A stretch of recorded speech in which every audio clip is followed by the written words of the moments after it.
Yeah, thanks for coming, everyone. Yeah, for those who are not familiar, Member Series is a public event at Green where resident members, who mostly grad students, share their research work or some interesting topic in their field. Today's speaker is Sophie. Sophie is a writer, teacher, and mathematician, currently in her final year as a PhD candidate in the mathematics department at UBC.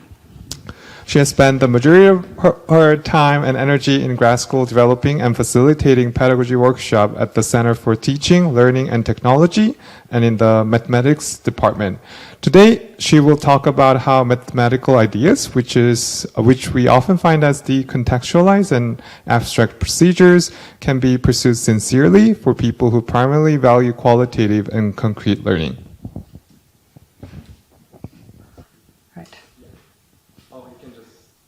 I'm loud, that's fine. All right. Thank you, Yunsuk, for that introduction, and thank you, everybody, for being here. And thank you, again, to Yunsuk and I think to Pedro for organizing the series. I usually have another commitment on Monday nights, but I watch the talks afterwards, usually. Today I'm going to be talking about values and genres in mathematical texts, and presenting a vision for a sincere Math for Humanities course. So can I get a show of hands? Who had to take a calculus course at some point? All right, keep your hands up. And lower your hands if you've used the material since that course. Okay, cool. So those of you with your hands still up are the people, this talk was written in empathy with. Okay. So here's a quick reminder. You can lower your hands. Here is a quick reminder of what math class was like. So this is a very representative little bit of, let's say, 12th grade or 11th grade algebra. And so it says, find all solutions x, y to such and such equations with blah, blah, blah. And then there is a solution, and it is a bunch of steps. And it says, multiply this thing and get this thing, and then add this thing and get this thing, solve for this using this, substitute, somehow wind up with this solution. Okay. And so there's going to be a diversity of internal emotional responses to this in the room right now. So some of you are currently trying to check my math in your head. Yeah, I know.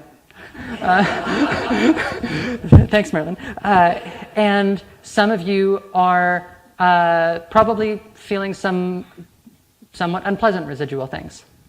But what I'd like us to draw our attention to is what experiences like this, at some point in our educational lives, gave us that have been of lasting value. Okay. So for many of this, it's been the foundation of a career. For others, it's been more complicated. And I'll get back to that question in a moment. So Yunsuk gave a brief introduction. So I'm a PhD candidate in the math department. I've been at Green for about 2.5 years. More really than math research, I spend time doing pedagogy work in academic writing largely with somebody else in this room.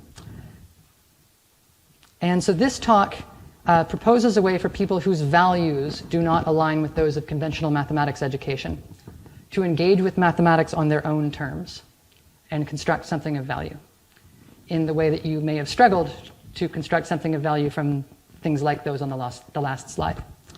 I'm saying this partly to say what it's not about. So this is not about things like multiple intelligences or learning styles. So if you were educated in North America sometime after about 1995, you probably heard these or your teachers were influenced by them at some point. They were intended as inclusive ideas. They are discredited in the educational research literature, and they actively inhibit teaching and learning. So the reason I'm saying this is I'm going to be talking a lot about values and how the kinds of things people want to engage with. I'm not talking about learning styles. Okay? I can provide you with literature on that later if you'd like. It's not about abilities, but it's about what people whom I presume to be capable of basically anything care about doing. So, in my experience as a mathematics educator, many people retain nothing of value from mathematics class, both in the sense of remembering literally nothing from post about 5th grade, and in the sense of feeling like it was not a valuable experience in any way that they can recall. Why is this? There's a lot of responses. Here's my proposed one. Historically, the math curriculum was developed as training for a couple of professions, largely technical and financial ones. Okay, so a lot of the education was developed for accounting. A lot of calculus, for instance, which is what high school math builds up to, was developed to teach engineers in early 19th century France.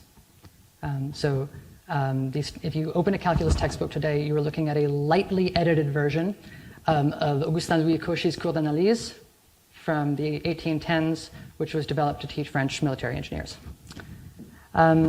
Work in these professions has some qualities. It is procedural, it's depersonalized. So you do a set of things and it shouldn't matter who's doing them. They should get the same result. It's focused on solving structured problems, okay? So if any of you have any engineering training, you'll be familiar with the idea that sort of engineering ends when the unstructured problem has sort of been turned into a do something in a step-by-step way, at which point it is sort of a technical or craftsmanship problem. And these problems and their solutions are conveyed in very standardized language, okay? And people involved in these professions value these qualities of their work, largely. People who are voluntarily in them and stay in them and enjoy them.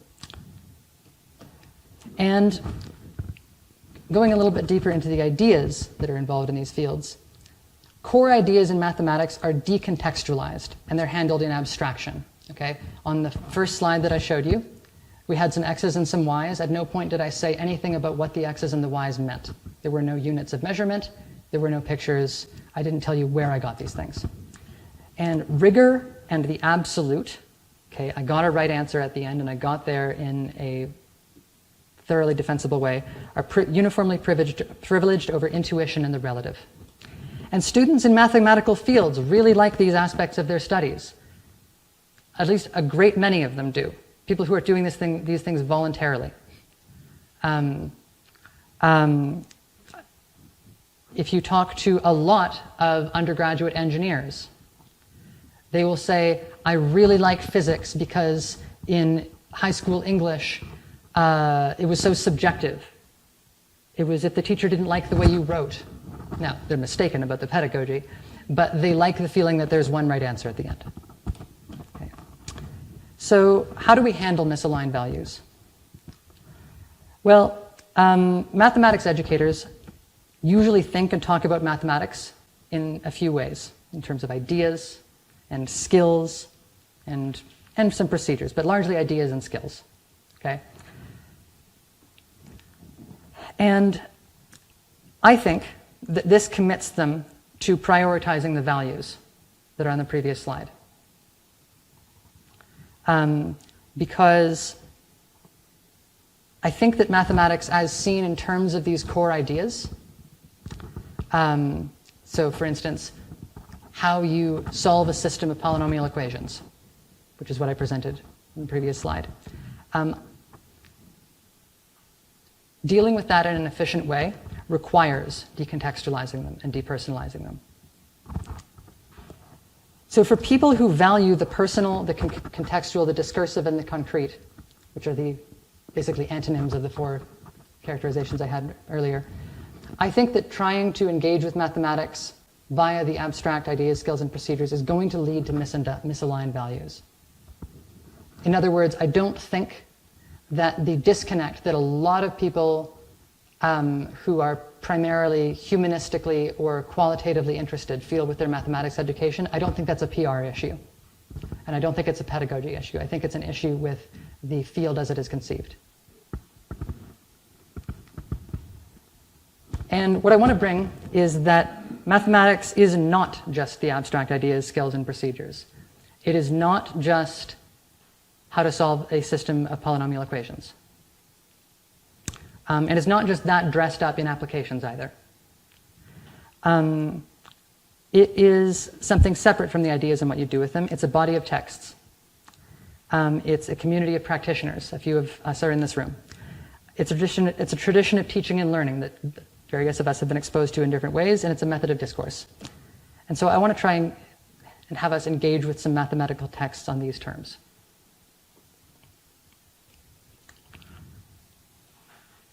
So we're going to dive in. And I can probably read this better than you can because I've got it on my screen, so I'm going to point out the relevant parts. This is the top of the first page of an article from 1957 by Richard Prim. It's called Shortest Connection Networks and Some Generalizations. This is one of the papers that introduced a really important optimization problem. It's called the minimum spanning tree. And it was in the Bell System Technical Journal. So this was a journal where mathematicians and electrical engineers and computer scientists, although this was sort of a little bit before there was a thing called computer science, would publish work on problems that were of interest to the Bell Telephone Company. And so the first sentence of the abstract, the basic problem considered is that of interconnecting a given set of terminals with a shortest possible network of direct links. And in the introduction it says, a problem of inherent interest in the planning of large-scale communication in such and such networks is related to the current rate structure for Bell System leased line services. Okay, so how much it costs to use telephones and telegraphs. That's the specific industrial and economic application that this problem is coming out of, and then he's going to do something mathematical with it. Here's a picture of what's going on. This is from his paper. Here is a map of all 50 state capitals in the contiguous, so 48 contiguous United States. Sorry? Yeah. And what he's done here is connected them up in such a way that the total length of the network is minimized, or at least as close to it. And so you've got a whole bunch of connections here, and there's a ridiculous number of ways that you could connect up these state capitals. And this looks like a pretty good one. So this is the problem that he's trying to solve. And a very silly way to find the shortest way to connect up all of these cities would be to try all possibilities. This is not doable. And so you have to find some cleverer way of doing it, and that's what the paper articulates. Coming out of that concreteness, Prim, he generalizes and he abstracts. So he says, okay, what's really going on here is that I've got a whole bunch of dots, and for every pair of them, I can think of a line with a certain length. And it doesn't matter that these are American state capitals. It doesn't even really matter that they are geographical places connected by lines. There's just a relationship between each one of them, and that relationship has a number. This structure, a bunch of dots connected by things that look like lines, is called a graph. Okay, it's not like the kind of graph that like you get like on a stock ticker or something. It's you could say later why the same term is used, but so on the left here we have a couple of graphs. Okay, and they're labeled with numbers. On the right, we have examples of things called trees. So they look like trees because they branch out and they don't come back together. Okay, and you can pick one of the vertices. So the dots are called vertices and the lines are called edges, and you can pick one of them as a root and think of the rest, the ones way out on the end that only have one line attached, not two. Those are called leaves. Okay, so trees have roots and leaves. And the goal is to find the tree that uses some edges from the graph and has the minimum total length. So if you add up all the edges that you're using in the tree. And Prim says that's really what's going on in this Bell Telecom pricing problem. What we really have to do is figure out how to find the shortest one of these in a graph. And the rest of it is kind of a more engineering problem. How you can actually build the thing. You notice that on the left, you've got a whole bunch of sort of closed loops. So you could follow a bunch of triangles, for instance. And if you think for a minute, you can realize that if you're trying to make the shortest connections, you shouldn't have any of those cycles. Because if you've got a triangle, well, as long as one of the nodes in it, one of the vertices, is connected to everything else, well, you can get rid of one of the edges in that triangle, and everybody's still connected to everybody else. So that's why he's looking at trees. Because if you have cycles, if you've got triangles or squares or something, you can always get rid of one of the edges and still have a network, and it's going to get shorter. Okay? So this is part of the process, right? He's depersonalized the problem, he's decontextualized it, he's abstracted it, and he's going to attack it with a procedure. So we can see in this primary source that process happening. Okay? And I've said a little bit about the concept, but what we're really doing is studying a text and some moves that are being made in that text and how they work in a particular community, in the tradition of education. Most of you have pieces of paper, little pads of paper and pens. And I'm now going to bring us into a different kind of engagement with this idea. So I talked you through a little bit of reasoning just now about why we care about trees.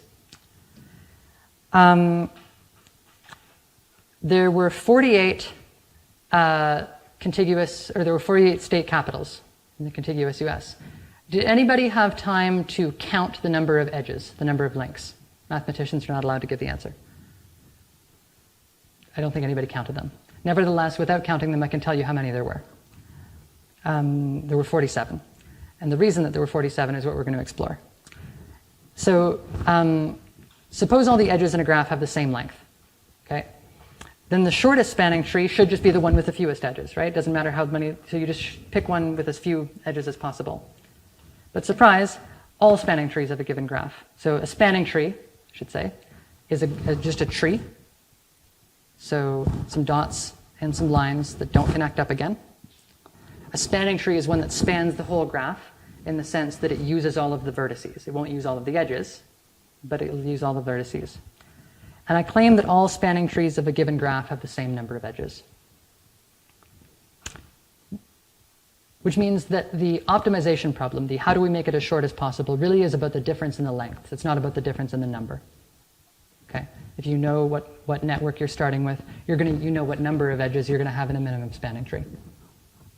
What Prim calls a shortest connection network. Why is this? So, as I just said, all the spanning trees of a graph have the same number of vertices because they each have all of the graph's vertices. Okay? Any spanning tree for the graph of the contiguous state capitals is going to have 48 vertices. And I claim that if you pick a number n, in this case 48, and you take any tree with 48 vertices, n vertices, that tree will have exactly n minus 1 edges. So in this case 47, where n is, and this is true for any whole number.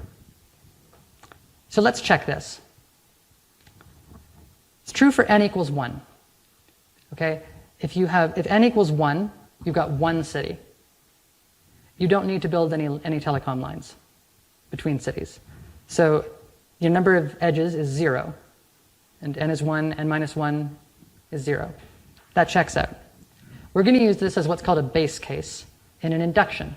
This is the simplest mathematical proof I know. So we're going to prove this for all remaining n. It worked for n equals 1. How many more numbers are there, really? So we're going to pick a specific smallish n. And suppose it's true for all trees of size n. So suppose it's true that all trees of size n have have exactly n minus 1 edges. I'd like you to take your piece of paper and pick a specific n. I recommend doing something small. And actually draw a tree with n vertices. So if your n is 10, you're going to draw 10 dots somewhere, and you're going to connect them up so that everybody's connected to everybody else by some path, but there's no no loops. So there's only one way to get from somewhere to somewhere else. This is challenge by choice. You don't have to do this, but you're welcome to, and I encourage it. It will bring you experientially into this folk practice.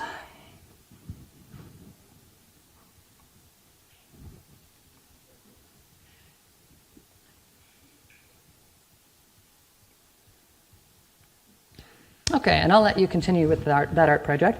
I guess I said n+1. Well, okay. So you've got a tree with some vertices. We're going to count the edges, but we're going to do it in a lazy way. I want you to cross out one leaf. So cross out one of the vertices that only is connected to one line, one of the dots that's only connected to one line, and cross out the edge, the line that it's connected to. So what you've made now is a tree with one fewer vertex, one vertex fewer than what you started with. And so we're going to use our assumption that the claim is true for all trees of size n vertices, to count. So how many edges do we have? Well, by assumption, there are n-1 in the smaller tree you just made. Okay? And there's one more, the one that you got rid of. That means there's n. Okay? Well, that shows that our assumption for n also holds for n+1. Okay? If you drew a tree with 11 vertices to start with, okay, then you've shown that you indeed have 10 edges. And we're going to reach every n eventually, so this covers all graphs.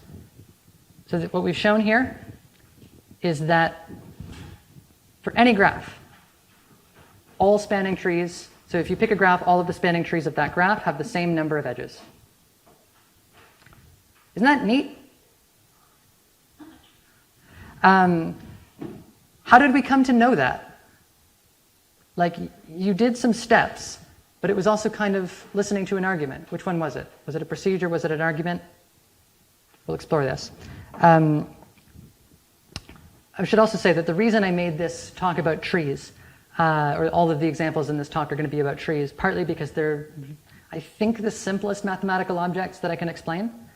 And they cross between areas of mathematics in an interesting way, but also today, or at least ending a couple hours ago, was the Jewish holiday of Tu B'Shvat, which is the 15th of the month of Shvat, yeah, in the Hebrew calendar, which is known as the New Year of the Trees.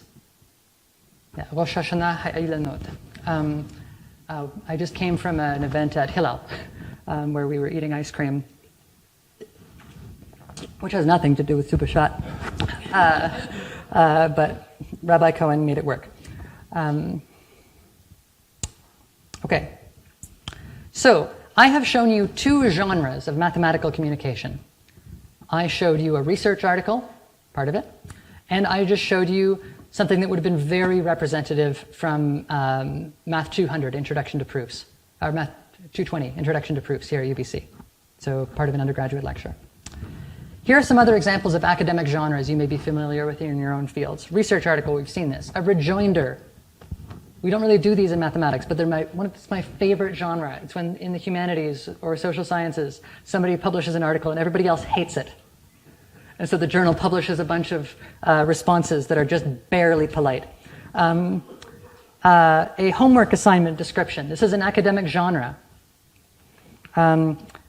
If you study law, the opening statement by the prosecution in a mock trial is a genre. It has its conventions, it has moves, it's a very specific thing you can do. A pre-lab instructional video, which is how a lot of lab courses run. This is a genre. Thank you, Joseph, for your assent. Joseph is a chemist. But what is a genre? I've given some examples, but what are they? This is a long question. Northrop Frye weighed in, so he was writing in the 50s and 60s. Derrida, and he didn't give a straight answer because Derrida never gave anybody a straight answer about anything. I like him. I stand by my accusation, but I don't think it condemns the man. And more recently, Carolyn Miller and John Swales, who we reference a lot in our work at CWSC. For my purposes tonight, texts in a genre are characterized by a common kind of aim or purpose, which they achieve by making characteristic moves. I'll give some examples of this. So they do things at various stages in the text, and these moves are recognizable through typical features in their structure and their style. And these are often how we recognize a genre. So here are some questions that we can ask about a text without even getting into a genre lens. Who might the reader or audience be? This is always the most important question to ask when reading a text. What is the aim or purpose? Okay. This is very, very often, if something is poorly written, it's because the author didn't really know what they were trying to do or say. And might the author's intentions and the reader's actual uses be in tension? I did not intend that pun. And we also just say, what distinctive features am I noticing? When I opened Prim's paper, the first thing I noticed was the graph, was that map. I loved it. Here's some additional questions that we can ask from a genre lens that I think I want to propose as ways for non-mathematicians to approach mathematical texts that might be intimidating and seem completely alien. So before approaching, you could say, what genres would I be surprised to see in math writing? Graphic novel, poem, short story. I have seen all of these. I've written in all of these genres within mathematics. There's a lot of room under the sun. If you're encountering a particular text, are the aims of this mathematical text familiar to me from another context? Or are the aims themselves novel? Does the text achieve its purpose via familiar moves? Do I recognize, if I understand what it's trying to do I recognize the things it's trying to do to achieve it? So those are sort of very close reading, note-taking kinds of questions. Then you can step back a little bit. What does my analysis of this text say about mathematicians as writers and readers? And am I surprised by what my analysis says? And stepping out even further, what can my reaction to mathematical texts and the communities that produce and use them teach me about how I imagine communities of writers and readers that seem alien to me, mathematical or otherwise? These are all questions that people in literature, in anthropology, in certainly history, and I've seen people do this in classics, ask all the time. These are not specific to mathematical texts, and they are questions that mathematicians almost never ask themselves about their own texts.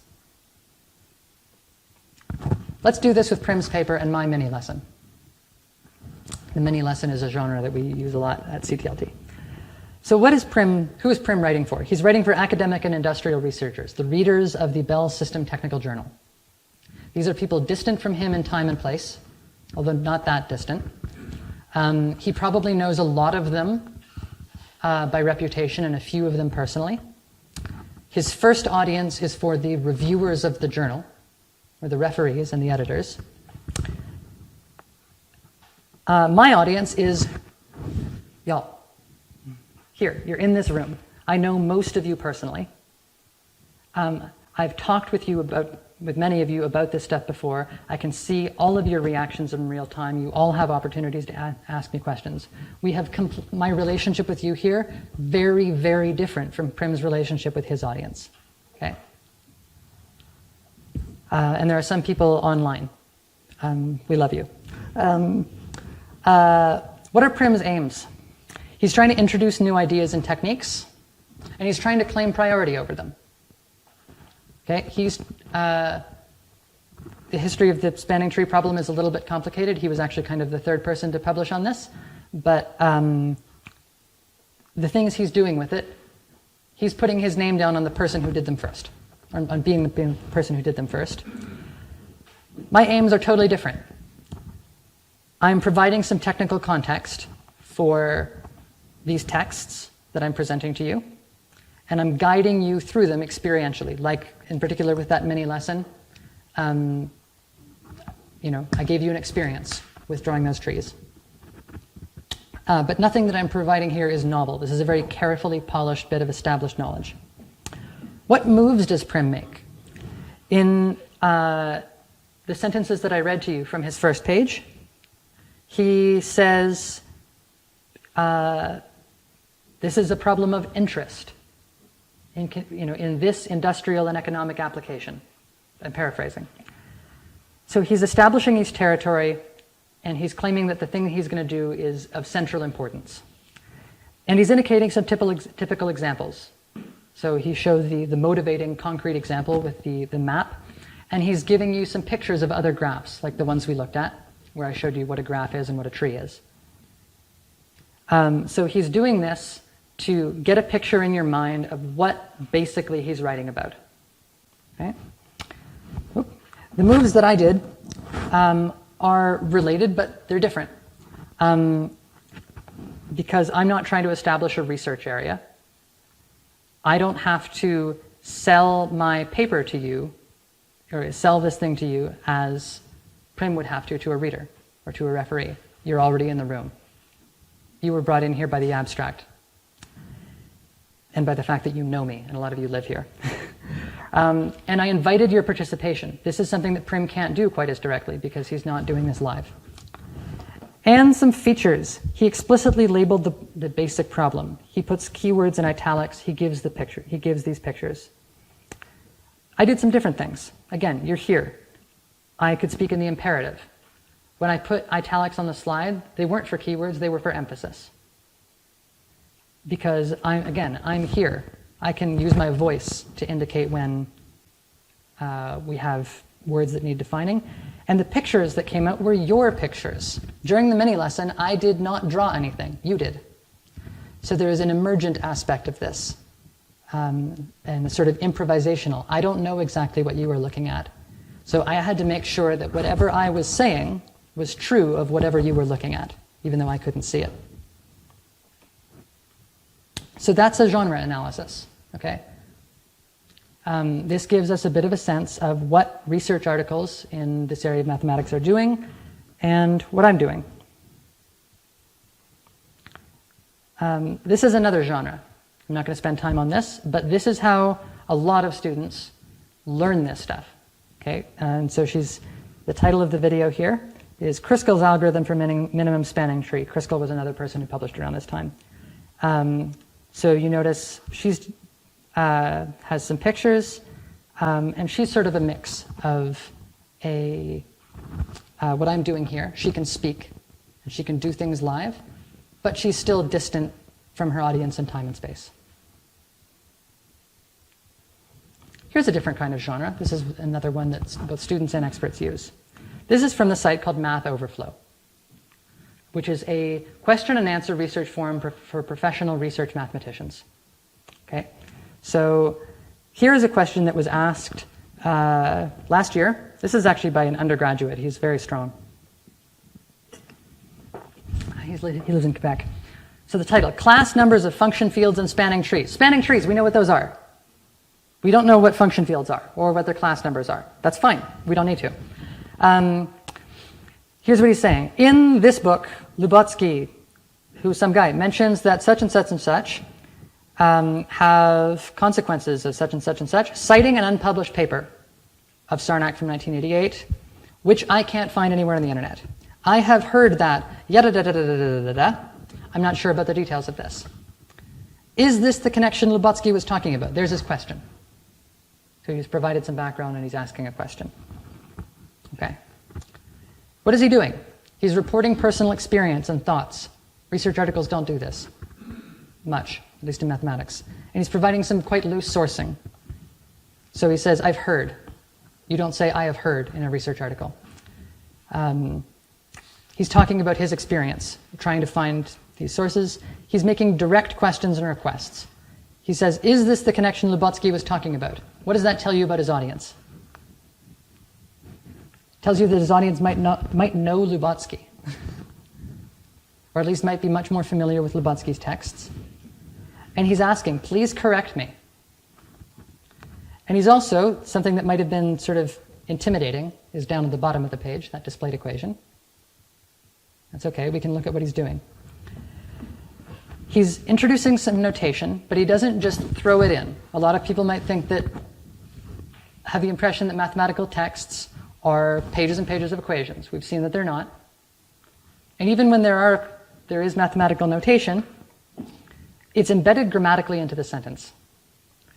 The p+1 regular supersingular isogeny graph GNP. Okay, so we've got GNP, and I've told you what it is.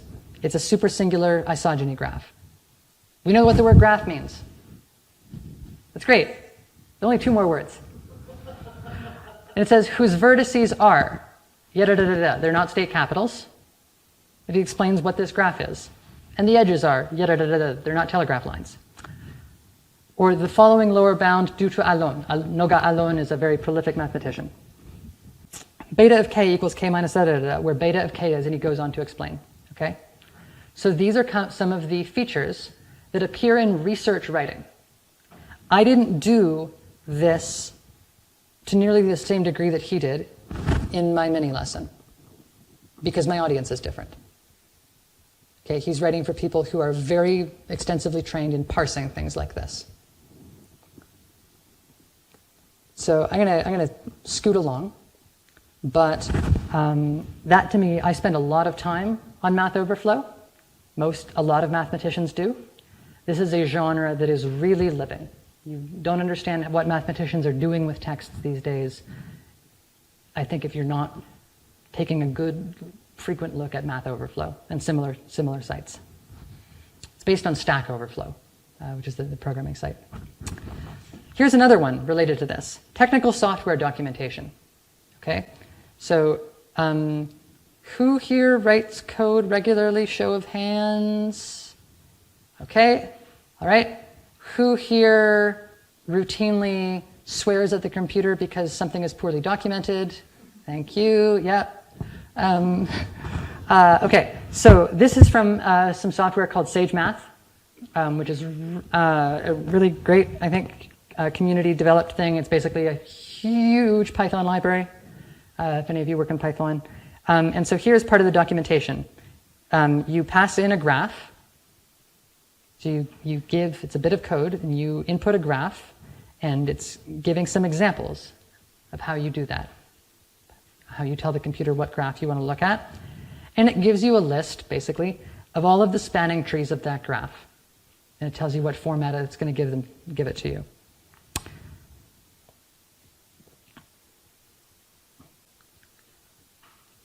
Here's some secondary literature. These are some forum posts. These are not from Stack Overflow. These are from the Sage forum. It's called Ask Sage. The left one is directly related to the function that I just showed you. So it's asking whether that function, the spanning trees list, can be extended to deal with where the dots are connected by arrows, not just by lines. And somebody says, it seems there is no method for doing this, though there is a method for this, counting them based on some matrix. On the right, we have a question about something different, also in graph theory. What I've captioned here, indicates something about the reading practices and literary practices of this community. So there's this question, and there's an answer, and the text says RTFM question mark, and there's a little block of code. So RTFM stands for Read the Fucking Manual. And this is a common response on programming forums. And if you look closely, this answer got a vote, which means that somebody thought it was helpful and appropriate, which tells you something about what this community's norms are around reading. It says that if you ask a question that could have been easily, or in the respondent's opinion, easily addressed by reading the documentation, which looks like this, then a certain amount of abbreviated profanity is in order. Okay, so that tells you, what does that tell you? It tells you about the reading practices and the norms of reading in this community. It tells you what texts you're expected to regularly be engaging with. I was just up at Hillel, which is the Jewish student Jewish student center on campus. When you engage with religious texts in different settings, you are entering into a discourse where there are some norms about what you are familiar with and where you are going in order to answer questions. The Rabbi Cohen, she's great, every week puts out a little quiz on the week's Torah portion that is intended to teach students some of these norms about where you go looking for sources. Okay? So here we have mathematicians and computer scientists doing this. I want to come back to that thing I asked earlier about things being procedural or discursive. Would Socrates have read the fucking manual? Consider the similarity between these questions, these ones, these cite the Sage manual, which in turn cites a technical paper, and Lavelle's question earlier, the math overflow one, the class numbers of function fields. That cites a research article too, Lubotsky's. So those questions, these ones, are clearly trying to do something procedural. Okay? Lavelle's question was about a research article that is ostensibly claiming a point. It's making an argument. So what is mathematical writing doing? Here's a quote from the Stanford Encyclopedia of Philosophy. Whereas the natural sciences acquire general knowledge using inductive methods, mathematical knowledge appears to be acquired in a different way, by deduction from first principles. Okay? There's my Socrates. What I want to point out here is that in the natural sciences, or the laboratory sciences, so you might have a field paper in biology or Joseph, what's a thing that people might do a chemistry paper about? Macrocycles. Thank you, macrocycles. There will be procedural parts and there will be rhetorical parts. They'll be saying, here's what we did. And then that's the methods. And then there will be the findings. So here's the numbers. And then there will be an analysis or a discussion. That's a rhetorical part. When I walked us through an argument about the number of edges in a tree, there wasn't a separate rhetorical and procedural part. The rhetoric was the procedure, and vice versa. Okay? What kind of a thing is mathematical writing? Is it a description of procedure? Is it a technical specification? Or is it an argument that establishes a claim? When I was 13 and we were starting to learn algebra, I did not have the language to talk about this stuff, but this was what got me into math. What is this thing doing? It's like having an argument and putting together IKEA furniture at the same time. I mean, okay, that's how everybody puts together IKEA furniture, but the tools you're using are the tools of argument. This is my last example. This is a more recent, fairly pure math paper. This is a beautiful paper. We're closer to the present than we were with the one from Prim. This is 2003. The journal, Combinatorics, Probability, and Computing. So we're not disciplinarily purely within mathematics. There are some theoretical computer scientists who are going to be engaging with this. But combinatorics and probability are two fairly mathematical topics. Okay, combinatorics means mathematics of things you can count. Graphs and trees are part of combinatorics. Okay? The title is called Asymptotic Enumeration of Spanning Trees. Asymptotic means what happens when things are really big, the trends that happen way out towards infinity. That phrase is a great way to annoy philosophers. Enumeration, counting, of spanning trees. So he's looking at how many spanning trees do large random graphs tend to have. Okay? And I wanted to point you to a couple of things that are going on, and I'll read these out. On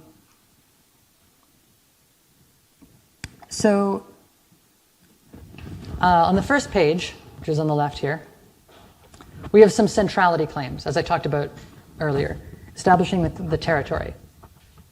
So he's doing something that researchers in every academic discipline do. He's saying that such and such a topic have been investigated for more than 150 years. He's narrowing into a formula that he's going to look at by saying it's the best known formula for the complexity. It's proved in every basic text in graph theory, okay? Really driving it home that he's not going out on a limb disciplinarily by focusing on the thing he's going to focus on. He's saying one is often interested in something. Use of this theorem typically involves. This often leads to a formula, okay?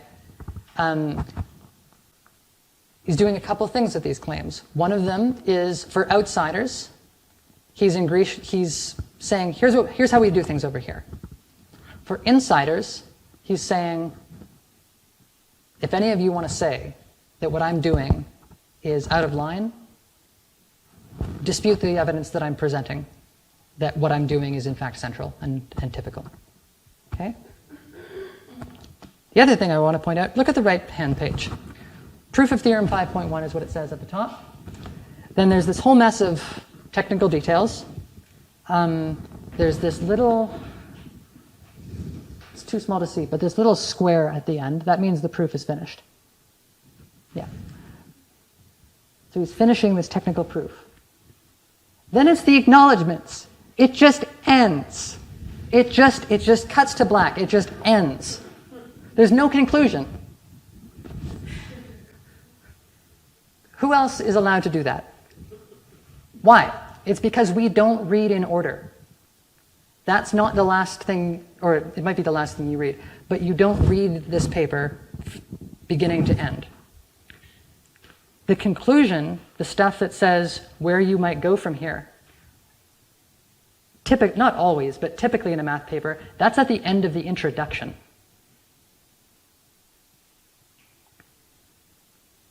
Because you read the introduction, and then once you've found the statement of the main result, you go to look for it in the paper, and you look at what's around it. And then you probably go read the bibliography to see if your friends are there. And then you come back, and maybe you'd read a little bit more of the argument. But at the end, that's probably the goriest technical details in the paper. You only read that if you've got a sincere reason to do so. That's why there's no conclusion right after it, because you've already gotten the story you're going to get from this paper. One more thing. The subtleties of the first person plural in mathematics. Mathematicians say we a lot. Philosophers say I a lot. Philosophers say, I'm going to argue that Derrida never gave anybody a straight answer about anything. Many people in the laboratory sciences, they think they don't ever use the first person. They do, more than they notice, but they use it a lot less. And they have specific reasons for avoiding it or minimizing its use. Mathematicians say we a lot. Sometimes this is, well, I'll say reader exclusive. This means that they're talking about themselves and not the reader. We give new formulas, they say, and he says in the introduction. Notice, this is a single author paper. It's by Russell Lyons. We. We give new formulas. The reason he's doing that, I think, is that many papers in mathematics have 2 to 4 authors. 2 or 3, but certainly, yeah. And this is a way of depersonalizing.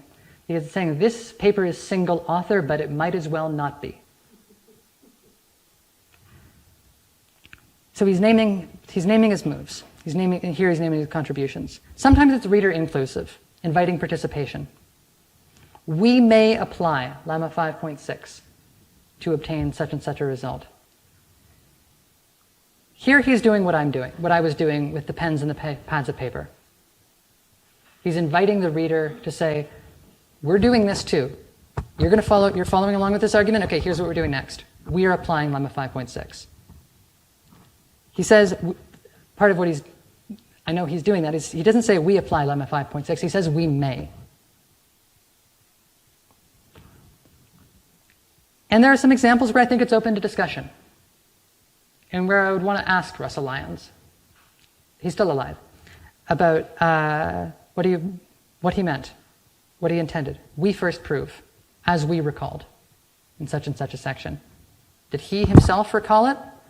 Or is he saying that the reader is supposed to have recalled it too? So, that's the last example. I've done a bunch of genre analyses, looking at a bunch of different moves, focusing on the aims and intentions of authors writing for different kinds of audiences. How do mathematicians communicate, and what do they value? They value getting definite answers to specific questions. They assume a lot of shared knowledge and context. They're explicit about what they're doing, but they try to remove, and they take responsibility for it. They do it in the first person, but they try to remove their personhood from the first person. But they are more personal about it when it's sort of an epistolary or conversational tone, like on those question and answer forums. Okay, I couldn't find a citation. They participate actively as readers, and they invite their own readers to do the same. Pens and paper. Okay? And something that I returned to a couple of times, their communication is simultaneously rhetorical and procedural. They are making points and they're laying out steps. And they're doing it at the same time, with the same sentences. I think this is so cool. What other texts do that? A few of them, I think. But philosophers tend to approach this from the question of like epistemology, but I think it's just cool from the perspective of rhetoric. So mathematicians, in many ways, they're just like us. They think they're people. Okay. So where can we go pedagogically with this? I framed this talk pedagogically, and I'm going to end it pedagogically. I would love to encourage anybody who's teaching writing, who's teaching academic writing, use mathematical texts as examples. You don't need to understand the math to inquire about what the readers and writers are doing. It's sometimes more fun when you don't. And if you're teaching at a university, there's probably a mathematician who would be stunned but delighted that somebody from English or writing studies is interested. Related to which, ask mathematicians and engineers about their writing, because they do write. Think about them as expert writers and readers like yourselves. I think this is a very green idea. Green college. And a more general lesson that I take from our conversations at the Center for Writing and Scholarly Communication and from my engagement with this stuff is to take seriously the possibility that the way you engage with your discipline's literature, for instance, me engaging with it as a mathematician, is not the only fruitful or interesting way. That somebody else might take the texts you write and read and do something totally different with them and ask totally different questions. So that's all I've got prepared. Thanks for your attention, and I'm happy to take questions.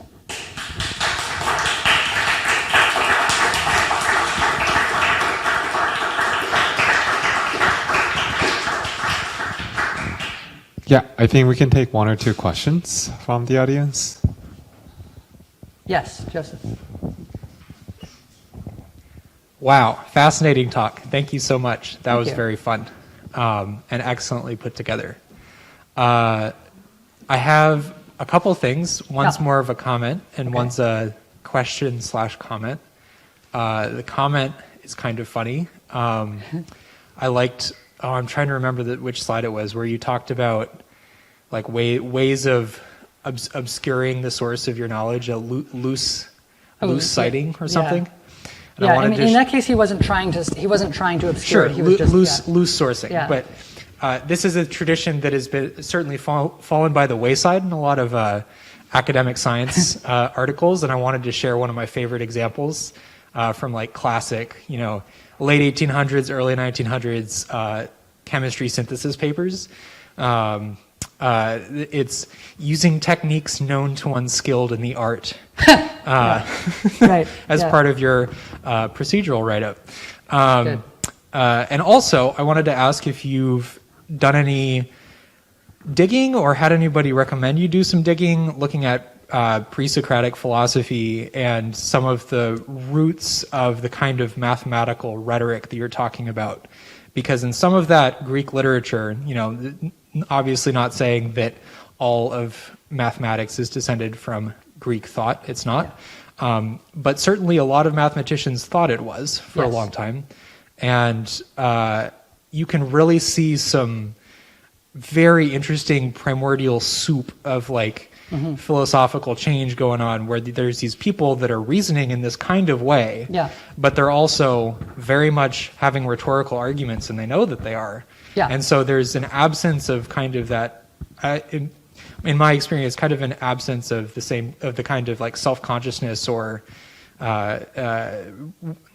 nature of hiding what they're actually doing. That's kind of exciting and very interesting from a philosophical standpoint. For sure, yeah. Thales and Anaxagoras are,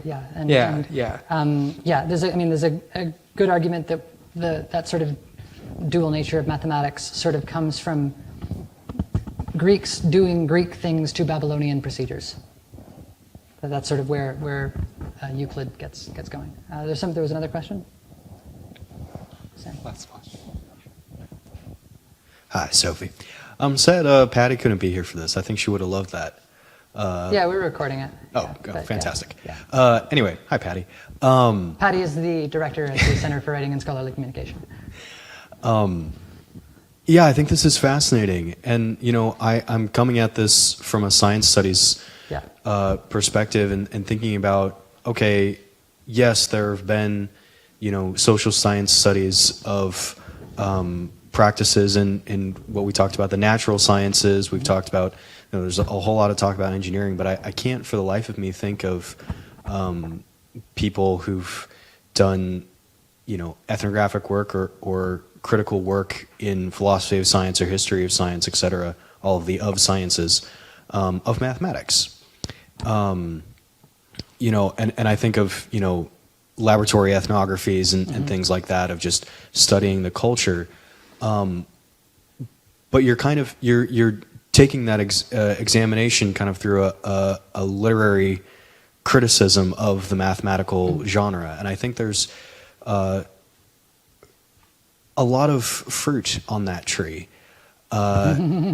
So yes, I'm wondering, you know, do you engage much with any literature that maybe I'm just not familiar with in terms of either reflexive critique of mathematics or a social science critique of mathematics that may or may not be informing the pedagogy that you're trying to advocate for here?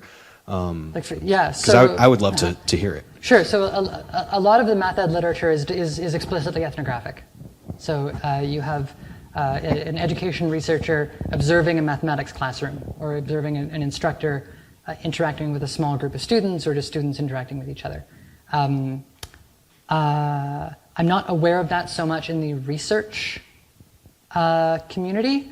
There's a joke that how do you identify a sociable mathematician? They look at your shoes when they talk to you. I'm not